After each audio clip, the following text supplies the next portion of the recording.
Welcome to What is Going Om, for new thought from the edge of Om. Each week on OMTimes' flagship radio show, veteran broadcaster, author, and media consultant Sandie Sedgbeer conducts thought-provoking interviews with inspirational authors, artists, musicians, scientists, speakers, and filmmakers who are working at the point where spirituality and science meet consciousness at the very edge of Om. Here is your host, Sandie Sedgbeer. Hello. This week, I'm delighted to be revisiting the Truth in Medicine show with my former co-host, award-winning naturopathic physician, global health educator, expert diagnostician, lecturer, trainer, and speaker, Dr. Donese Worden, who we can always rely on for the truth behind the hyperbole and the headlines of both allopathic and alternative medicine.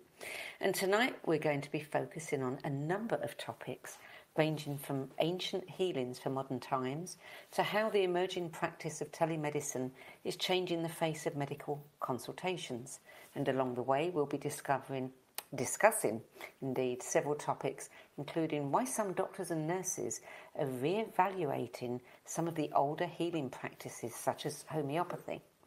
We're going to get updates on potentially exciting new treatments for cancer, which include repurposed drugs, cancer vaccinations, the anti-cancer and antiviral properties of bee and cobra venom, and the rise of depression and the breakdown of the mental health care system.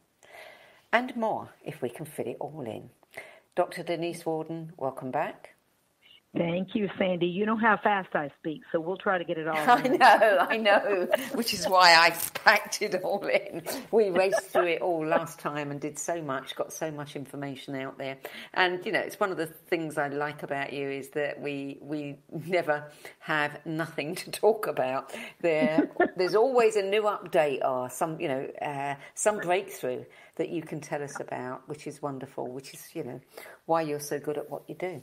So let's start with ancient healing for modern times. Isn't it about time that people started looking back to nature, plants, the natural world? And beyond that, you know, the studies are showing it. I will say a lot of it is coming out of Europe, but it's showing up in our what we call PubMed, which gets, you know, the latest research from all around the world. We're starting to see it in some of our major organizations as well.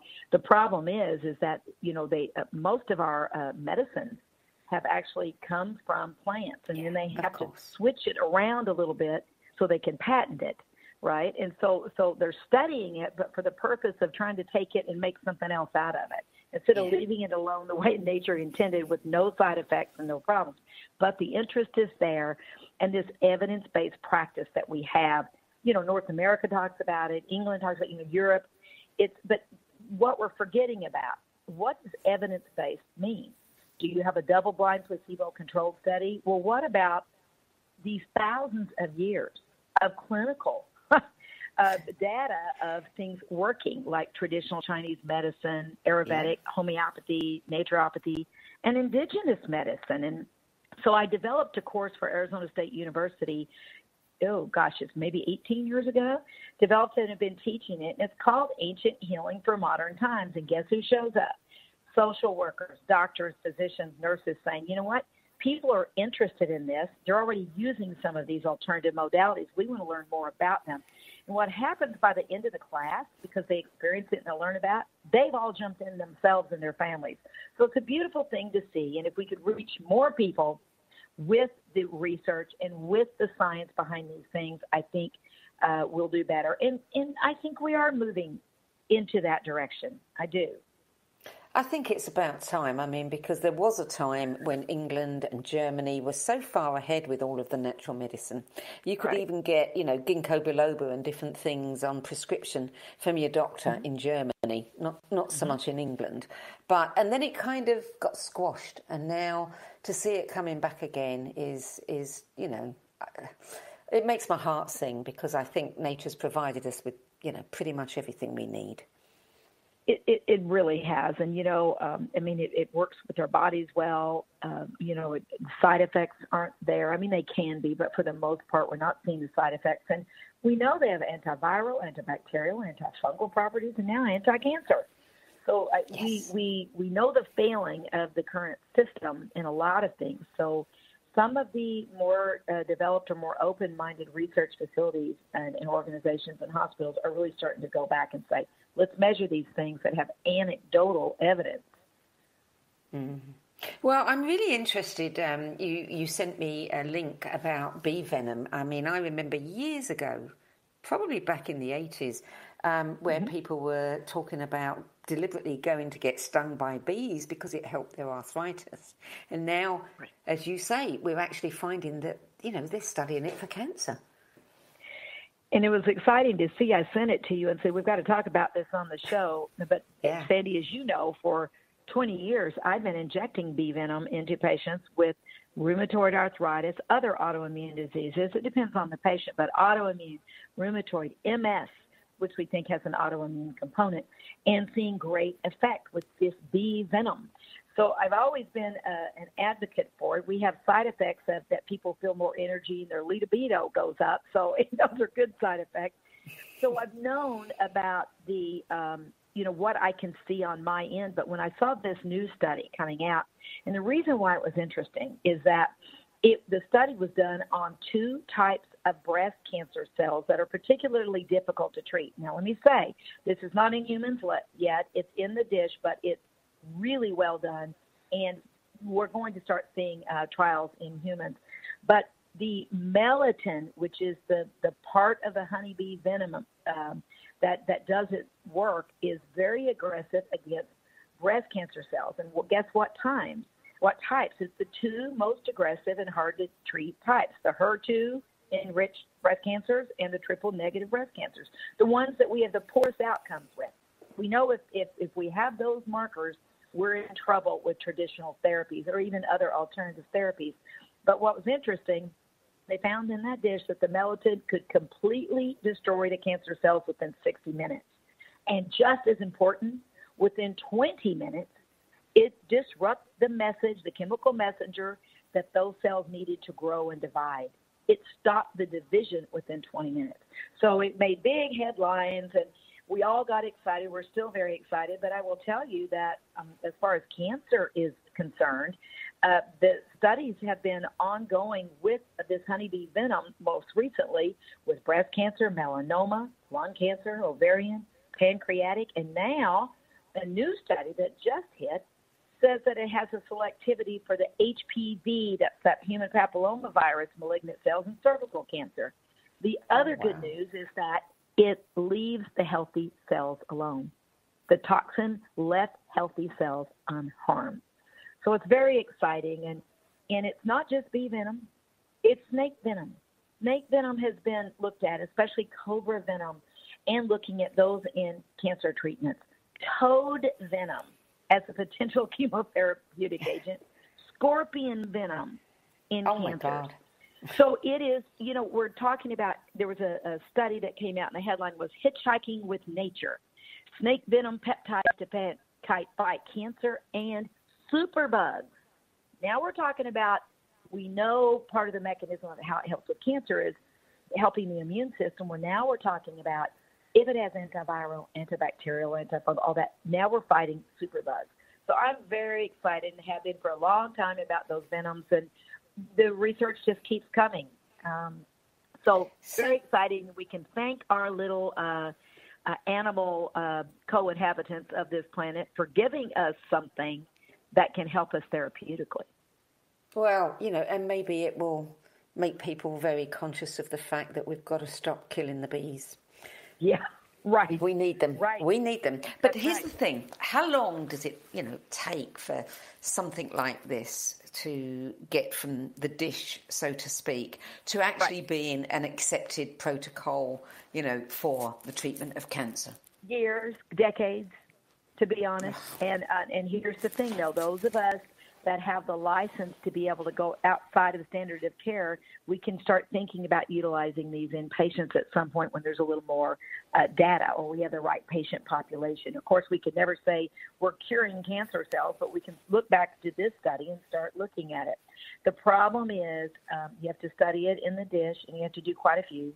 Then it has to go through a safety toxicity studies in a few humans, and then then they look at it in large clinical trials, and by the time you do that, it's a long time. And the other part is, remember, who is going to fund a study or that will be a drug that can't be patented? You can't patent a honeybee venom. You can't patent it. So who's going to put the money behind the millions, if not billions of dollars that need behind that takes a new drug to market? Drugs can make the money back. Something that can't be patented can't. So, it's going to come from NIH or other government-funded or funded through, let's say, philanthropists to continue these studies forward, because if they can't find like the melatonin molecule, can they make a synthetic molecule that looks like that melatonin that will do the same thing? They might be able to do it. That's why they're studying it. If they do, now they've got something they can patent, but guess what? That's when the side effects pop up. Of course. So of course. It's a catch-22, but, Hippocrates used bee venom on the battlefield. This is ancient medicine and has been used by many cultures.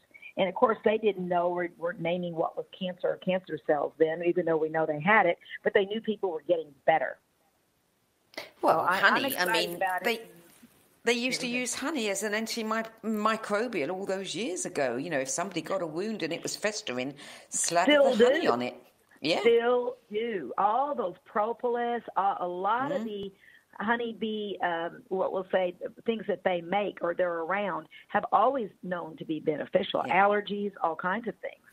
So the venoms, though, are just peptides, little amino acids, little proteins that are just far stronger. Okay. Well, let me ask you this. I mean, of course, it's no real evidence, but of all these patients over the last 20 years that you've been injecting, have any of them had cancer?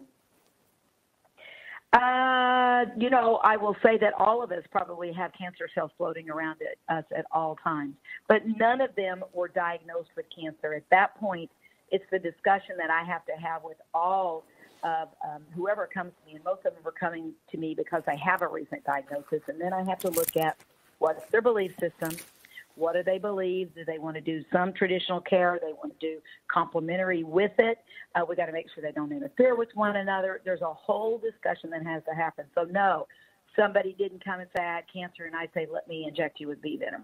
When they were coming with arthritis or autoimmune or MS, that's when I was utilizing it, because we did have some small studies, but I knew that it was working in those patient populations. If they had cancer cells, is it possible that maybe we help them not divide like we're seeing in this dish? Help them? Maybe, but I can't make that statement. Yeah. Okay. All right. So now let's continue the conversation a bit more about cancer, because there's so much exciting stuff going on in cancer. And we've talked before about the metabolic theory. We've talked about Dominic Agostino's work. We've talked about Dr. Elliott and his vaccinations for breast, prostate and lung cancer. So what is the newest, the most up-to-date news you've got on those? Well, just that we're learning how to use those things even better. I mean, there's different types of cancer. I have different cancer types that I do recommend down to Dr. Elliott. Sometimes I send them somewhere else. Sometimes I send them to Care Oncology, which we'll talk about in a second. I know you wanted to. But it depends, again, what type of cancer, what staging, what is the patient's belief system? Do they want to do surgery or chemo or radiation because that makes sense to them, and I help them understand the questions to ask, what their statistics are, does it make sense to do? As long as they're educated and they really understand, it's really up to the patient to make that decision. And then I just help them decide which of these exciting new treatments might be the best one for them to consider. So I'm kind of the guide there in that I have to go with the patient's belief system. I have to educate them so they really, really understand, and then make that decision together. So one is Care Oncology, which kind of developed in your area of the world. It was developed and it was funded by the government in the UK for cancer. And we'd known for a while there was anecdotal evidence that when you use these repurposed drugs, certain drugs, that they might be beneficial in cancer. So this group said, what if we use 4 of them? And what would happen? Well, they used it in glioblastoma, which is the fastest growing cancer. It's a brain cancer, very difficult to treat. So they were allowed to do it because there's nothing else really out there in traditional care to offer. So they were allowed to do it. Well, the statistics came back that it slowed it down, it helped it, and it was very, very promising. So it's still funded. There's still clinical trial going on in the UK. The group came to America. I helped them in a couple of different ways, kind of get established with the pharmacies, but I think that what's in a group of radiation oncologists out of UCLA has opened a small clinic down there, where they are using these 4 repurposed drugs on patients, but they're mostly doing it with patients that are in conventional treatment. That means they may be doing chemo and radiation, those things. And so I work with them also on the pieces that I do. You've got to have the right supplements and not interfere, and making sure that, the whole picture is together. But, Sandie, what's interesting? What are the 4 drugs? That should be the question, right? One is Doxycycline, which is an antibiotic. Now, we know antibiotics can kill the mitochondria and hurt the cell and may cause cancer, but you got to say, okay, they want to get rid of the bacteria in the body. And if you think about it, that compromises your immune system. They use mebendazole. That is an anti-parasitic. And I will tell you, from my days when I was allowed to do dark field microscopy, looking in that microscope, we knew when we saw certain actions that either looked parasitic or fungal in that background, that I started looking for cancer in that patient. It was just a sign that when we saw that, we thought it's possible, and we needed to start looking. So they're using anti-parasitic. Then they're using metformin, which gets that blood sugar under control. Mm-hmm. And that's the line of what we've already talked about in your other on the other radio shows, was that the metabolic theory of cancer is all about cancer loves to eat sugar. That's its main fuel. So metformin gets the blood sugar down. And a statin. Now, everybody goes nuts about a statin, but the statins were originally in some literature that they were really developed as anti-cancer drugs. And then they found out, they also bring down cholesterol, so they went that direction. But the statin itself has anti-cancer properties.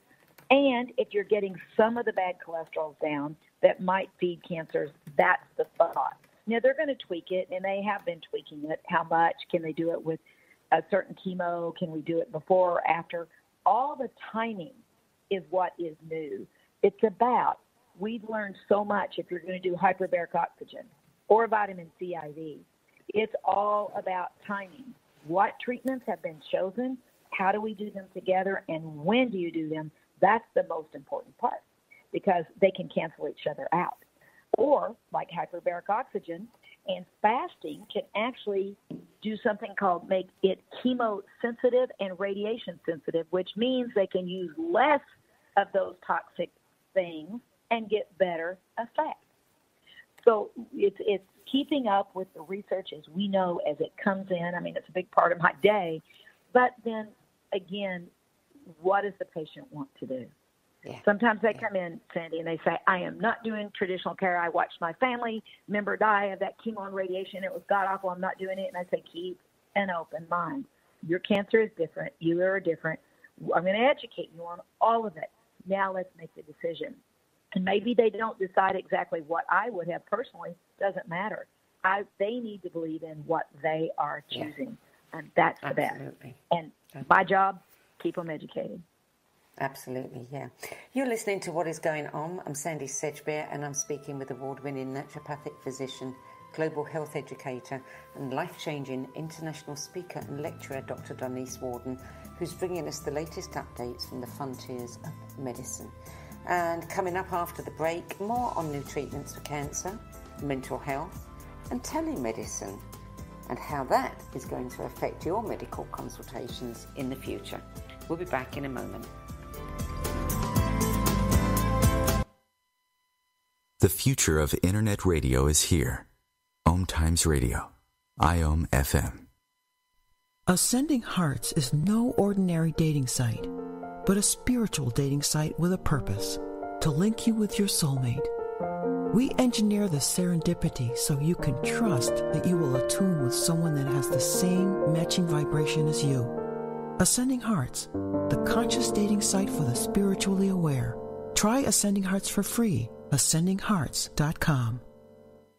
More than 24 million Americans have an autoimmune disorder, and that number continues to grow. I'm Sharon Saylor, and I'm one of those 24 million. To put that number in perspective, cancer affects about 9 million and heart disease up to 22 million. That's why I've brought together top experts and those thriving regardless of their diagnosis to bring you the latest, most up-to-date information. Join me, Sharon Saylor, Friday night, 7 p.m. Eastern, for the Autoimmune Hour on Life Interrupted Radio to find out how to live your life uninterrupted.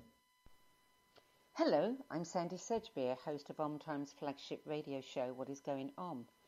As a long-time editor, book judge, spiritual magazine publisher and radio host, I've read thousands of books and interviewed hundreds of authors and teachers. So I know what's worth reading and what isn't. Now, with the spiritual book market growing increasingly crowded, more and more people are seeking my help in finding the authentic voices, the empowering tools, and the genuine skip the BS guidance that will make the most difference to their spiritual development.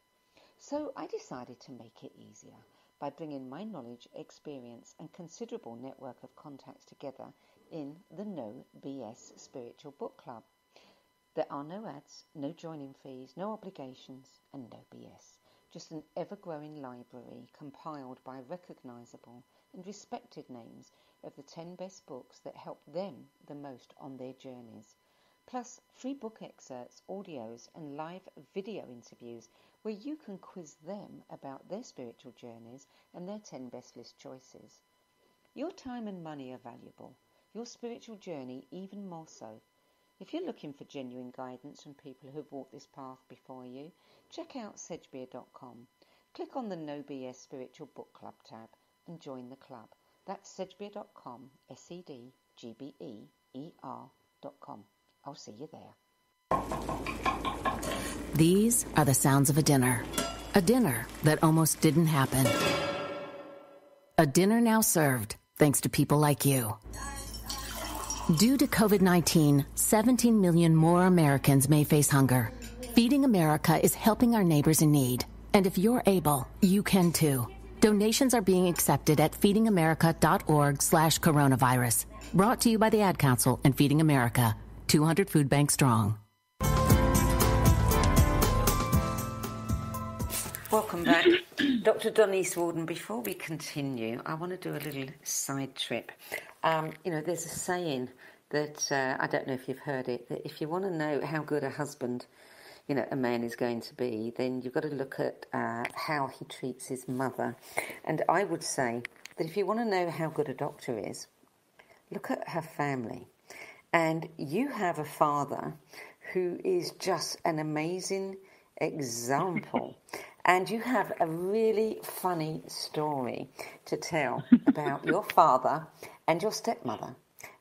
So do, please, share it with us because it'll make us all smile. I forgot I told you about that. Okay. Well, Dad is 88. His wife is 90, and they travel the world. He golfs 4 days a week. But, they eat healthy. They exercise. They're thin. They've got a great mental attitude. They have a spiritual belief system. And, they do everything right. But Dad, at 88 and Herta at 90, they called me and said, we're sick. Now, they never get sick. And they said they had the flu symptoms, the high fever, and I knew it was COVID just by all the symptoms they had. So I also asked them what they wanted to do, and they said, we know that if we go in the hospital, we probably won't come out. And we don't want to die there. We'd rather die at home if we're going to, but we believe that you can help us. So I did. I had a pulse ox. I watched them. I did everything that I knew because it's not a protocol. I knew, especially with my dad, exactly where his vulnerabilities would be, right? And knew the immune system, knew him. So I was able, by the time the test came back a week and a half later, he was already back out on the golf course at 118 degrees against my advice. But back out on there, and positive, positive COVID. He had it, but had him better. So the message is, and now I'll tell the funny story, is that no matter how bad things get and how old you are, the body is amazing. The immune system is amazing if you're talking to it in the right way. So 2 weeks after that, right, is the funny story. He called me and told me this, and they had found this hot spring in Arizona, which nobody's really aware of, it's become a resort, like there's 3 tiers and they're hot and this and that. Well, they went to this to celebrate, being over the COVID and living and all of these things. And they called me to say that Dad says, well, I got busted. And I said, for what? Because that's not my dad. He's Mr. Military, everything right, this and that. Herta, his wife, forgot her swimsuit. And remember, she's 90. Well, they decided they were only paying for one night. It was very expensive, and gosh darn it, they were going to go in the hot springs. So they waited till 9:30 when they thought everybody would be gone. And they went out and they skinny dipped. Well, they got too hot, and so nobody knows whether they passed out or they just laid down. But they laid down. He's on a bench. She's laying on top of him upwards to, and they fell asleep. Well, people walking by found them and caught them. And it was very funny the next day. Instead of everybody being upset, everybody at the resort was high-fiving the 90-year-olds that were caught skinny dipping. Butt naked. Yes, my dad has this passion for life, and sometimes you just have to break the rules. You just do. And your dad has had cancer too. He had a mass that was considered fungal, but they said it's not worth biopsying because they thought for sure it was cancer. It was years ago. And again, I did all the things just in particular that we thought that he needed. 2 times he's run through it. Looked like lung. He's and never has been a smoker. But no, does not have cancer today. We didn't have to go through any type of treatment.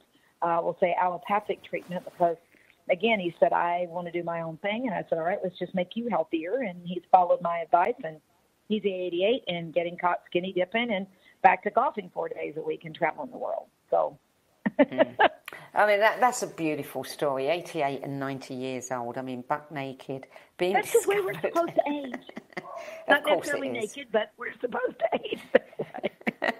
Well, naked too doesn't hurt. I mean, what's life for? It's for living, isn't it? I think that's beautiful, especially watching how many people, especially the over 70s and 80s, who are, being locked down and prevented from seeing their families, let alone going out and having some fun. Okay, so let's get back on track. And I just wanted to revisit the metabolic theory of cancer because, you first introduced me to Travis Christofferson 5, 6, 7 years ago when his book came out. And that's when I first learned about this theory. And I know that Dominic Agostino has been doing so much research. Is there anything new to share there? I know that keto has become very popular, but, what can you tell us? Well, again, and it's really Dr. Seyfried, I would say, if we had to say the researcher at the University of Boston, he's the lead on all of this. Dr. D'Agostino is funded by the Department of Defense and continues to look at these things, but they're mostly for war heroes, for our soldiers, make them faster, better, smarter, all those things. He just secondarily discovered that it was causing apoptosis or cancer cells to destroy. So he's doing some with the immunology, with the immune system. But when we talk about metabolic theory, it's really Thomas Seyfried. Now, what we know is Dr. Seyfried has recently become very, very interested in the bendazole, not just as an antiparasitic, but the mechanisms of how that works against cancer. So that's new, not published yet, but it's coming. So what I think we're learning is, and to me it makes perfect sense, is that if the body has things that keep the immune system occupied, a parasite, a fungal, a too high of a sugar, bacteria, then the immune system's busy with that to keep you alive in the moment and not taking care of cancer, which may eventually kill you, but not in the moment. So I think that we're learning the timing, like I spoke about before, what you do when, how much, and we've got a lot more to learn, but we are having case histories over and over and over again of dramatic possibilities of these therapies being used in conjunction with traditional or by themselves, and patients having, I'll say, no short of miraculous effects. Does it work for everybody? No, but that's part of, we've got to choose the right therapies for the right people. But I do, most, if not all, but most, cancers love to eat sugar. That's their fuel. And so when we switch to fat burning instead of carb burning, that just cuts off that one supply of theirs. But stress will make you, even if you ate no sugar and no carb, you're stressing, that dumps blood glucose into the system, and the cancer is going to feed on that too. So being bonkers over, I can't eat this, I can't do that, and you're causing stress, you have to look at that as well. If you enjoy the ketogenic diet, great. If you don't, it's causing stress, then we're kind of swimming upstream. Yeah. Well, everybody's stressed right now. I just hope we don't see, in the same way that we're seeing a rise in depression, I hope we don't see a rise in cancer. Let's move on to depression. It is, it's the epidemic that's come out of the pandemic, I would say. And you say that there is a breakdown in the mental health system in America. I think the same is true of England. So what can we do to help people who are, in the throes of depression? Right. I will tell you, anxiety is just up there with it as well, depression and anxiety. It's just a feeling of you're not in control.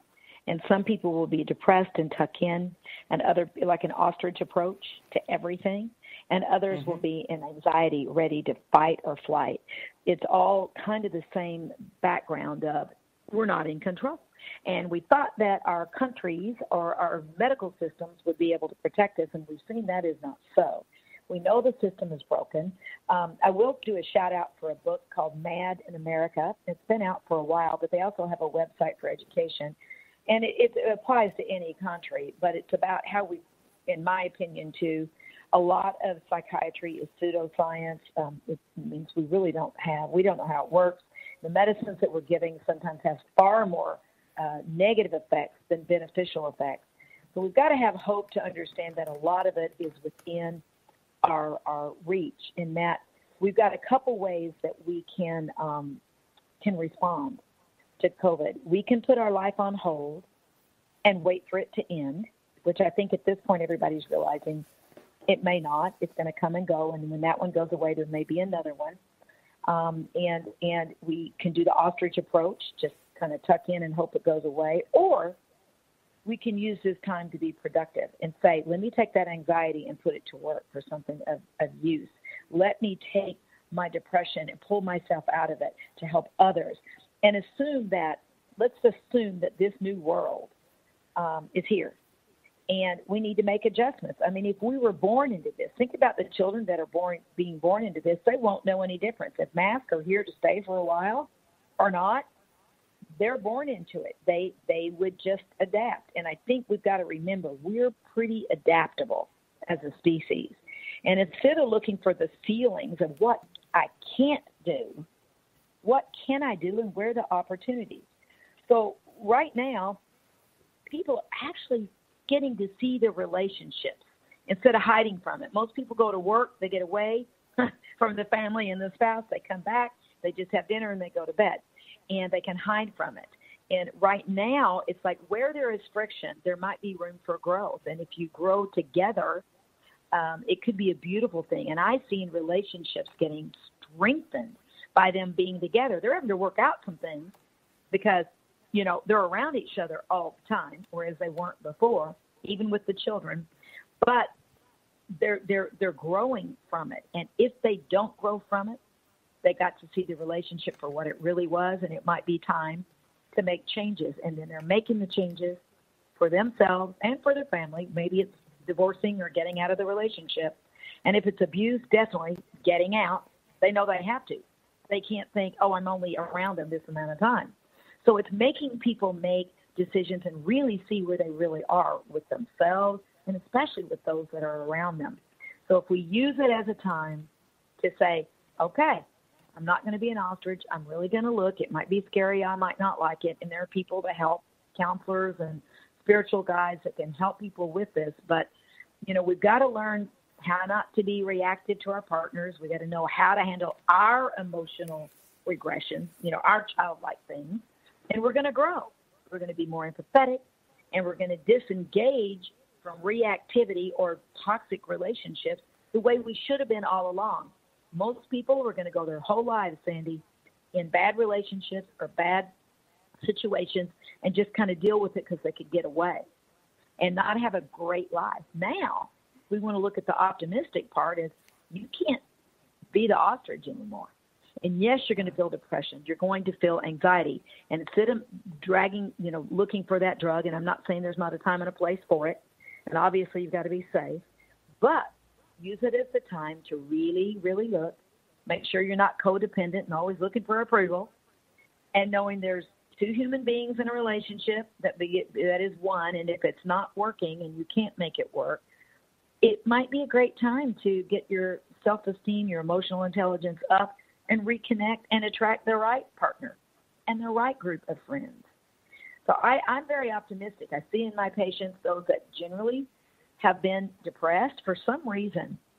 Most of mine are doing better. It's like they're just kind of waking up from that day-to-day grind, same thing over and over again, staying in that loop of depression, and it's making them kind of analyze. And those that are anxious are saying, I can't just deal with it. I need to learn how to get this under control, because it gets so far out of control, they know they can't live that way.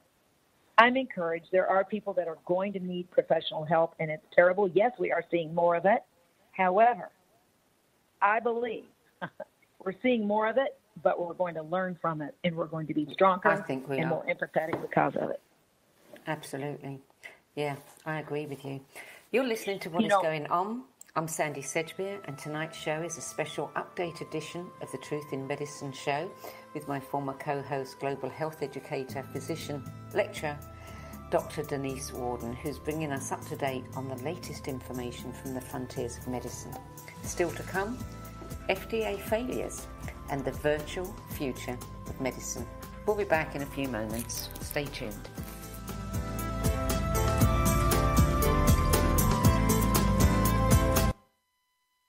The cutting edge of conscious radio, OMTimes Radio, IOM FM. Being a radio host on IOM FM allows you to build your show on a rich platform with the power of the internet to fulfill your outreach goals and connect with a very specialized and global online audience, unlimited by time and distance. OMTimes Radio will provide you with web relevance, a recognizable conscious brand, and with the standard of excellence that has accompanied every single OMTimes endeavor. Host your show with OMTimes Radio Network. Hello, I'm Lisa Berry. Join me every Monday at 1 p.m. Eastern Time for Light on Living. A chance to see new, hear different, and feel more as I shine the spotlight on all the ways to lighten the load of life's challenges. Light on Living is your link to that new way you're looking for, that new understanding that will enhance your life, and that positive connection that will support your growth. So join me, and you'll gain insight and start to see things in a new way that motivates you. I'm Fidel Mshombo. I was born in a city called the Bukavu in the Congo. We were a loving family, and then, boom, everything that I had disappeared in a single day. People think that when you are a refugee and they resettle you to America, and all your problems are done. They don't understand that that's the beginning of everything. I was not born a refugee. I was made one. It's time we welcome refugee families with open arms. Learn more at embracerefugees.org, brought to you by the Ad Council. Welcome back, Dr. Donese Worden. FDA failures, what's that all about? Well, the FDA has tried, and we were talking about supplements for sure, and I think they're so busy with COVID and everything else now. Some of the things that they probably weren't doing the best job to start with, they're really not. So let's talk about supplements. On your show, I always talk about that. I mean, we spend, I bet, a quarter of my time and my staff time in making sure that whatever supplements or whatever we recommend literally is the cleanest, best product that we can get. But we have to look for analysis. We have to really understand and make sure they don't contain arsenic, lead, other bad things like bacteria and fungal growth. It's a constant job. So people think, I'm going to take this for my health. I'm going to take this for my immune system. Well, if you're taking a poor quality product, you're doing yourself more harm than taking nothing. The FDA in America is supposed to go through and it hit a few of these manufacturing facilities. They've put that on hold. They haven't been able to do it. They're not doing it. So all the bad players, which I'd say is in excess of 90%, they're having a heyday. They're getting raw materials that are really tainted, inferior, sometimes it'll say you have 100 milligrams of, let's say, CoQ10 in your bottle, and there's 0. Even worse, it's got other things. So no one is regulating that now unless you've got a doctor or somebody that is doing the work that I do to make sure that that's clean. You can do on your own, anything you take every day, you ask the company that manufactured it for a certificate of analysis on that batch, not a batch that they did 2 years ago. You want to know the product you have in front of you was tested, and you want to see proof that it was tested. If they won't do that, you shouldn't be buying from them. So I think it's something that everybody needs to know. No one was really protecting us to start with, and now they're really not. And there's a lot of bad players, and we've got to be very, very careful. I'd rather people just eat great food as best as they can, vet that out as well. But, there's certain meat places that I get my meat that's frozen, that's sent to me, that are grass-fed and organic. But again, I make sure that those are the ones that I've vetted to know that I'm going to recommend. So supplements, beware is what this is. And the FDA is, and we'll call it a failure, but it's really, they're overwhelmed. They've got too many other things they're working on right now. They're having to let go of some things, but people need to be warned that now the bad players are really going to be playing even worse than they were before. Well, you've just reminded me of something you shared years ago on Truth in Medicine, and I'd like you to repeat it. And it's kind of linked to this. I mean, the number of chemicals that are in, our toiletries, our cosmetics, our shampoos and things like that, and we don't understand the terminology. You said that there was a website that we could go to check the names and what they actually mean and what's really in these, these things that we being persuaded to use all the time. Right. So there is a website, EWG, Environmental Working Group. Now, I don't agree with everything that they have going. I want to just say that to start, but some things I do. Their website's pretty good. They will take, and it's not for every product, but they have a lot of products in there, and they will rate them according to their standards, right, what they consider clean or good, and they will let you put in a certain ingredient, and it'll tell you red, yellow, green. And for the most part, I do agree with their analysis of those toxic chemicals in there. But there's a lot of great lines out there that are not included in EWG. They haven't been analyzed for them. So you can still ask the companies to help you to know that the testing is being done. But EWG, I do believe, is beneficial.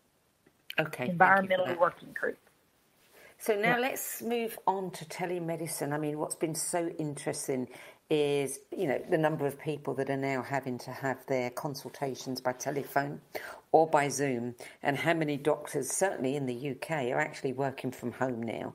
So, I mean, once this starts, I think that certainly the medical profession will see that there are pluses, things to be gained from this, including they save an awful lot of time. But is it going to stay, do you think? I think it is, Sandie. I, for years, have been doing what I call resource consultations. It's like I do everything that I would if they were a patient, but they don't have to come have a physical exam, especially the cancer patients from all over the world. So this wasn't a new step for me. It was for many doctors. They were caught out of it. They said, I don't know how to work this. I don't know what to do. Had to implement it. For me, easy transition, I was already doing it. But what I've noticed, you can spend more time working on getting better with the advice that you're being given and not traveling to and from doctor's offices all day long. That takes out a day. And then, the stress of scheduling and this and that. So it's the travel time. Also, the technology. I mean, we have wearables and home devices now that we can monitor your sleep, your EKGs, your blood glucose, ketones. We can count, all of these things, and those devices are coming out all the time. We've known about it for our diet and our activity level, how many steps you're taking and all that. But we're getting to the point where we can do portable ultrasounds. You've got a lump. You don't know what it is. First step, rub that little thing over you and let the doctor take a look. It's exactly what we would do in the office. What I can't do is palpate it. That means get my hands on it and feel it. That we can't do, and we can't do virtual injections. But a lot of the things, doing blood work, analyzing that, looking at the imaging that we send people out for, we have no reason that we have to see them other than I'd like to give my patients a hug. But I like it. They like it. We enjoy it. We have a good time. It's face-to-face. And sometimes they'll say, I've got this. And I said, show it to me. They put their arm up to the camera on their computer, and I'll ask questions, and we get there. It's almost as good as seeing it in person, and sometimes even clearer. So we will get there. We're literally, I believe at some point, really, unless you need a surgery or an injection, there's not really going to be real reason or an adjustment if you're going to chiropractors to physically have to be hands-on. We'll miss the interaction, but we won't miss the fact that you have a chance of contracting something when you go to a doctor's office. But the interaction has traditionally always been important. Many people will say just having the attention of their doctor and being able to articulate what's going on, in face-to-face rather than through a screen. And what about the old people? I mean, those that are hard of hearing, those that their eyes are not so good, those that, really need to get out of the house and spend a bit of time with their physician. Right. That's a different story, but I will tell you, those that are hard of hearing, in the office, it's worse. You're in an exam room, you can't hear, there's echo. When they put their little earphones on, they usually get their kids or grandkids to help them. Once they're set up, they can hear better on the, these video conferences. So eyesight, they don't really have to see unless we really wanted to go over their labs, but guess what? If they can't see it on the screen, they can't see it on a piece of paper either. And sometimes you can blow it up on the screen, which is far easier to see than on the little piece of paper I can't blow up in front of them. So I do miss the face-to-face, that energy exchange of one frequency to another with a human being. And I thought it would be worse than it is. But even through the screen, you can project. I believe this kind of energy travels. And I had a patient yesterday that has a stage 4 terminal cancer. I've been working with her a while. She's doing really great. She said, Dr. Worden, no matter what the news is, no matter what I'm doing, and I think she's East Coast or something. She might even be in a different country. But she said, I always feel better after I talk with you, no matter what the news is, no matter what we're looking at, progression or it's halting or there's always hope, I feel better. We can do it, Sandie. We can do it. It's not as great as in person, but guess what? I can talk to somebody in Ireland. I can help somebody in Spain, and I couldn't do that before. So for me, where does it all lead? I mean, we opened the doors to something new, as we've seen. We all welcomed Amazon, and now it's become this, giant monster chomping up the entire world. It's so insidious. The changes can be so insidious. Something that feels good, looks good, sounds good to begin with, turns out to be a monster. I mean, I hear you. How far ahead can you look? Right. Well, we'll take a look at where it is before all this started. I'm not sure I understand. If you went traditional medicine, you went to a doctor, you might get 3 minutes with them. You did not have their attention. The nurses were coming in. They were on their EMR typing. They were not focused with you like they are on a video conference where they have to look at you. You didn't have their attention anyway. And they're sending you out to get blood work, sending you out to get a diagnostic, imaging. There was no real interaction, love fest with most of the interactions anyway. Now, those of us who do the kind of medicine that we do, more integrative and all that, there is an energy exchange and there is something to be said for in-person. But for the most part, when we're talking about regular medicine, it wasn't a warm fuzzy to start with. It was just a collection of data that we don't have to be in person to see, hear, or get. So I don't see that it's going to change that. I think it's that for the better. Now, those of us who want that energy exchange, we want that. Maybe you can find people in your local area that are helping you with those pieces, but maybe you still want to consult with somebody who has a handle on kind of both systems of medicine, that you can look at it and do it on a virtual medicine. So you really have the best of both worlds. It's not either or. We'll always have healing. We'll always have hands-on healing. What about the training for young doctors? I mean, if they're not physically seeing patients, interacting with them, examining them, where are they getting their experience? Well, they won't. They would learn the experience of the devices. Like there will be a time where you're going to be able to run a scan over your body that will take in better information than what a doctor could from their hands.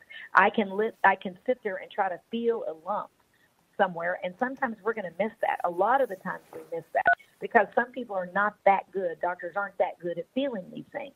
But when you have a device that can find it, it's far more precise than a hands-on anyway.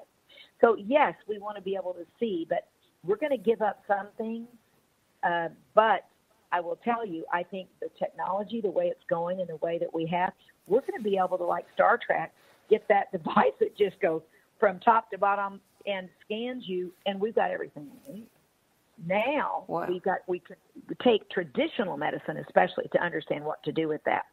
But let's talk about alternative medicine. We already do that. We've got biometric devices. We've got all kinds of things that we put on the body. We take readings, and we extrapolate that information into what we want to do with the patient, right?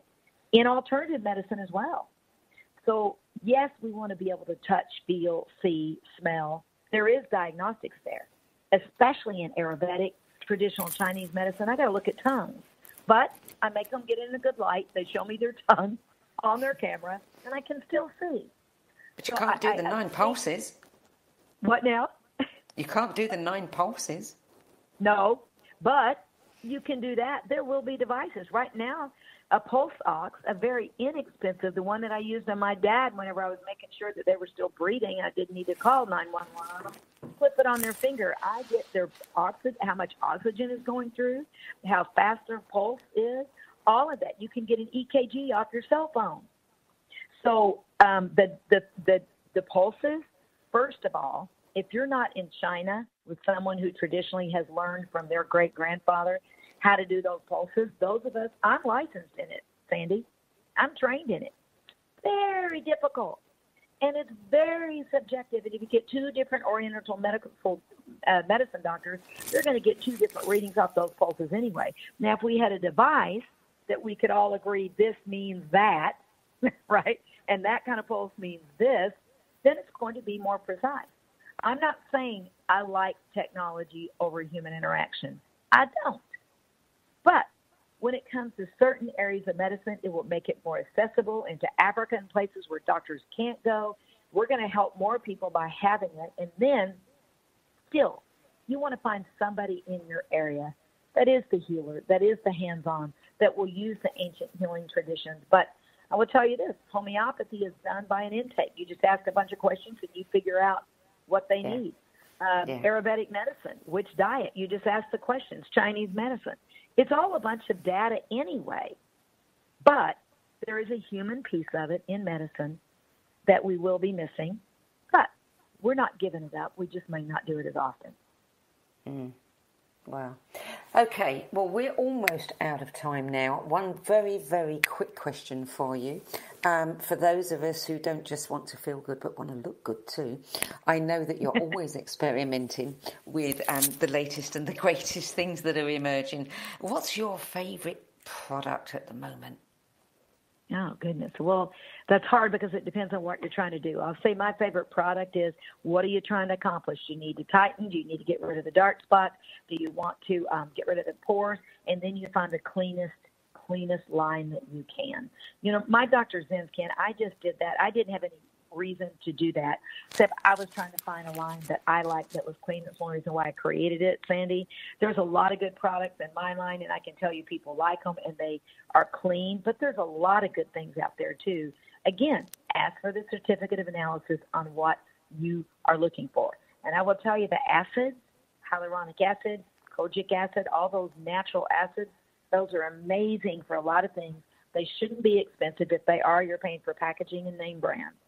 So I really like the acids, and they don't need to cost a lot. Okay. Right? Well, as always, it goes very quickly once we start talking. Thank you for joining us today. Stay well. I enjoy our telemedicine chats, but then we are on opposite sides of the Atlantic, so we don't have any other way of communicating. Right. Thanks for joining us today, Dr. Worden. Thank you. Sandie, I'll say one more thing, please. When we look back at this time, I want you to look back and say, did I use it productively to increase my health and my wellness? I got in shape. I ate better. I learned my relationships. Did I use it productively on all levels, spiritually? Did I spend time? Or are you just going to waste months of your life? It's a choice. And I want everybody to wake up and say, now's the time, and I can do this. Great reminder. On that note, Dr. Worden, thank you very much. Thank you, Sandie. Okay, so for more information about Dr. Worden and to familiarise yourself with the nutraceuticals she's tested, the facial products, the cosmetics, etc., visit her website at drwarden.com, and you can follow her on Facebook, where she'll be keeping us up to date on all things to do with our health through her regular Facebook Live events. I'm Sandie Sedgbeer. You can learn more about me at my website, sedgbeer.com. And you can also find the home of an OBS Spiritual Book Club there too. I'll be back at the same time next week with another edition of What is Going On. Till then, it's goodbye from me.